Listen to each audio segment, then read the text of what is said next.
Alhamdulillahirabbil alamin. Assalatu wassalamu ala asyrafil anbiya'i wal mursalin nabiyina Muhammadin wa ala alihi wa sahbihi ajma'in, amma ba'd. Bapak-bapak dan ibu-ibu, para pengurus dan anggota Majelis Taklim, Masjid Suhada Mamuju yang dirahmati Allah Subhanahu wa taala,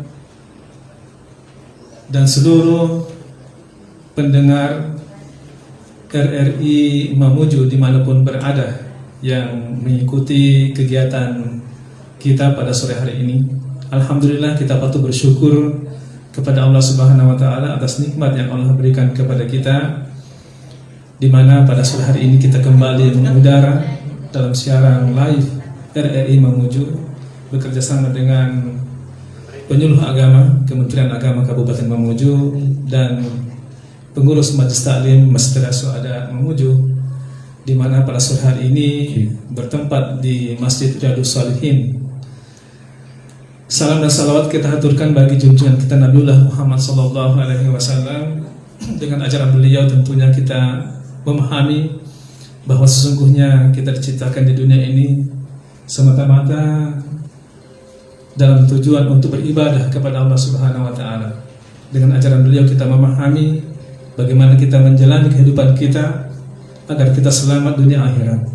Dengan ajaran beliau kita memahami bahwa sesungguhnya ada kehidupan yang kekal abadi di akhirat, dan kehidupan kita di dunia ini merupakan tempat di mana kita mencari bekal untuk kehidupan yang kekal abadi di akhirat tersebut. Semoga kita semua termasuk orang-orang yang senantiasa dirahmati oleh Allah Subhanahu wa taala, dan termasuk golongan orang-orang yang mendapatkan syafaat dari Rasulullah SAW di hari kemudian nanti, insya Allah. Alhamdulillah, pada momentum kali ini kita berada di peringatan hari ulang tahun kemerdekaan Republik Indonesia yang ke-77. Ini merupakan sesuatu yang sangat nikmat, yang sangat besar yang Allah berikan kepada kita bangsa Indonesia. Atas berkat rahmat Allah Subhanahu wa taala kita diberikan kemerdekaan. Dengan kemerdekaan tentunya kita memiliki kebebasan yang untuk menjalankan syariat agama kita tanpa adanya tekanan-tekanan. Dengan kemerdekaan kita mampu untuk membangun peradaban masyarakat kita, mengejar ketertinggalan, dan bisa meraih martabat sama dengan bangsa-bangsa yang lain yang sudah maju sebelumnya. Dengan kemerdekaan tentunya kita bisa menentukan sendiri arah kemajuan bangsa kita dalam mencapai peradaban manusia sebagaimana yang diciptakan oleh Rasulullah sallallahu alaihi wasallam. Kemudian tentunya juga pada momentum kali ini bertepatan dengan bulan Muharram, di mana bulan Muharram merupakan salah satu bulan pertama daripada tahun Hijriah, dan momentum yang menjadi tolak dasar dari penentuan Hijriah, tahun Hijriah itu adalah peristiwa hijrahnya Rasulullah SAW dari Mekah ke Madinah. Di sini ada persamaan, momentum di mana masyarakat kita, bangsa kita Indonesia sebelum adanya kemerdekaan, yaitu di mana Rasulullah SAW beserta para sahabat berada di kota Mekah, dengan kondisi yang masih sedikit pengikutnya. Rasulullah dan para sahabat mendapatkan tekanan-tekanan dari kaum kafir Quraisy pada saat itu. Begitu banyak penderitaan-penderitaan yang dialami, tekanan-tekanan yang dialami, sehingga Rasulullah SAW beserta para sahabat itu tidak bisa melaksanakan syariat agama dengan sempurna. Sehingga pada saat itu dakwah yang dikembangkan oleh Rasulullah hanya masih berkisar pada penguatan akidah-akidah dilakukan secara sembunyi-sembunyi. Apabila ada yang ketahuan pada saat itu, maka sahabat-sahabat ya Rasulullah banyak yang mendapatkan intimidasi, penyiksaan, bahkan pembunuhan. Ya, bagaimana penyiksaan yang dialami oleh Bilal bin Rabah, ya, penyiksaan atau pembunuhan dialami oleh orang tua daripada Ammar bin Yasir. Ya, bagaimana Nabi SAW ketika pergi ke Taif, sebuah kota di dekat kota Mekah, itu mendapatkan lemparan-lemparan batu hingga Rasulullah berdarah-darah, ya, di tempat itu, ya, sehingga ada semacam tekanan-tekanan sehingga Rasulullah bersama seluruh sahabat-sahabat tidak dapat untuk melaksanakan syariat dengan baik. Dalam momentum seperti itulah kemudian Allah Subhanahu wa taala memerintahkan kepada Rasulullah SAW juga beserta para sahabat untuk melakukan hijrah.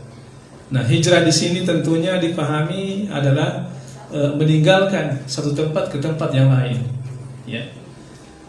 Atau dalam arti hijrah makaniyah pada waktu itu, yang disebabkan karena adanya tekanan-tekanan, ya, dari kaum kafir Quraisy yang menguasai kota Mekah pada saat itu.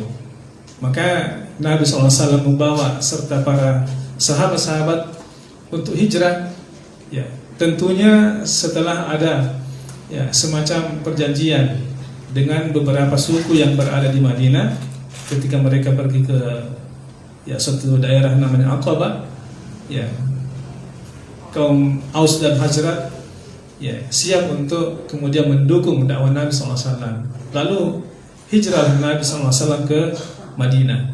Nah, inilah yang kemudian menjadi titik tolak daripada era baru perkembangan peradaban Islam pada saat itu, di mana ketika Nabi SAW di Madinah mendapatkan dukungan-dukungan, ya, dari kabilah-kabilah dan suku-suku yang ada di sana, Islam bisa berkembang dengan begitu maju, begitu pesat, sehingga bisa membawa peradaban yang tinggi yang kemudian bisa mempengaruhi peradaban dunia sampai sekarang. Nah, ini adalah momentumnya, adalah momentum hijrah. Kenapa hijrah? Karena di situ baru dirasakan yang namanya nikmat kemerdekaan. Ya. Jadi betapa pentingnya nikmat kemerdekaan ini di dalam kehidupan kita sehari-hari. Karena dengan kemerdekaan itulah kita bisa membangun peradaban. Ya. Kita memahami bahwa kita bangsa Indonesia begitu lama, ya, dalam kondisi terjajah, ya, baik oleh Belanda, kemudian Jepang, ya,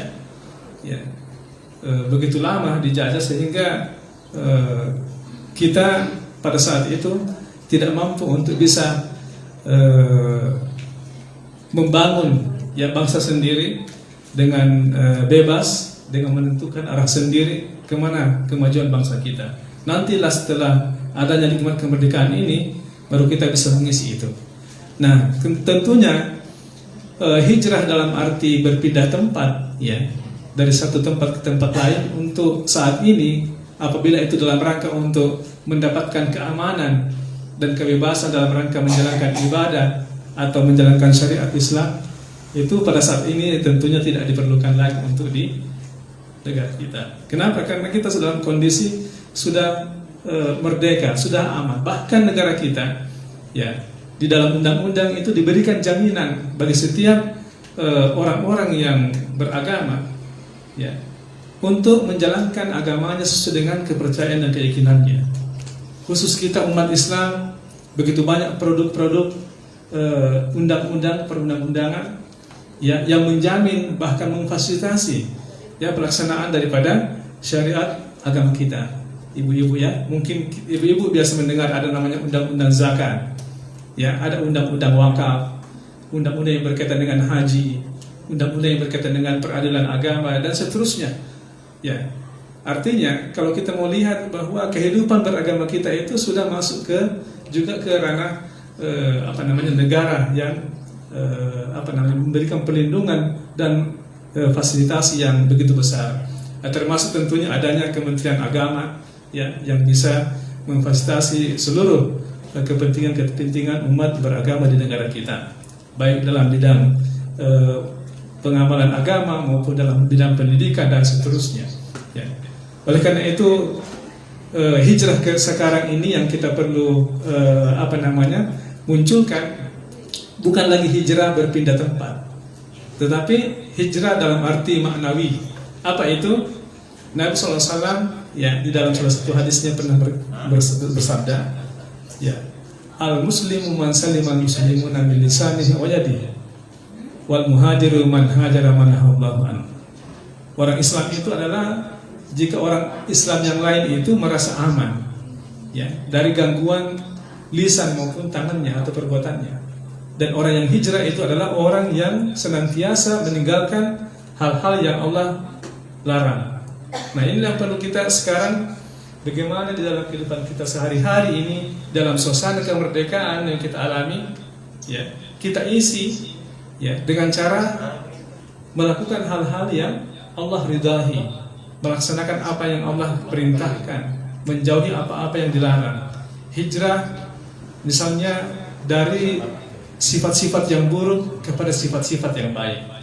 Hijrah dari perilaku-perilaku atau tindakan-tindakan yang tidak baik atau kemaksiatan kepada perilaku-perilaku yang baik yang sifatnya membangun. Ya. Hijrah misalnya dari mengkonsumsi yang haram kepada yang mengkonsumsi yang halal. Hijrah dari sifat berfoya-foya, bersenang-senang, boros kepada sifat-sifat yang hemat, ya, membelanjakan harta pada hal-hal yang Allah ridha'i. Ya. Hijrah dari sifat misalnya sifat malas kepada sifat rajin, giat untuk bekerja, beribadah, belajar dan seterusnya. Nah, hijrah dalam arti maknawi seperti inilah yang diharapkan untuk bisa kemudian kita terapkan di dalam kehidupan kita sehari-hari, dalam rangka mengisi nikmat kemerdekaan yang Allah berikan kepada kita saat ini. Saya kira ini sebagai pendahuluan, ya, dari tausiah pada sore hari ini. Mungkin ada tentunya dialog interaktif setelah ini akan dipandu oleh Bapak Ustaz Hardianto.